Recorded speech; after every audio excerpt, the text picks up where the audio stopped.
মহামান্য পোপ মহোদয় তাঁর ইস্টার সানডের বার্তায় বলেছেন যে তিনি ইস্টারের শুভেচ্ছা জানাচ্ছেন তাঁর হৃদয়ের অন্তঃস্থল থেকে প্রত্যেককে, যারা তাঁকে বার্তা পাঠিয়েছেন আন্তরিকতার সাথে এবং প্রার্থনা করেছেন।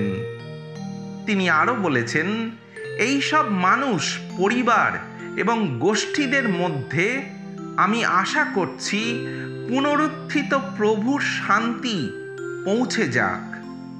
আর আমি প্রার্থনা করছি যে এই শান্তির উপহার পৌঁছে যাক সেই সব জায়গায় যেখানে এটার খুব দরকার, বিশেষ করে সেই সব মানুষদের কাছে যারা বিধ্বস্ত যুদ্ধে, খিদেতে এবং সব ধরনের নিপীড়ন ও নির্যাতনের করাল গ্রাসে।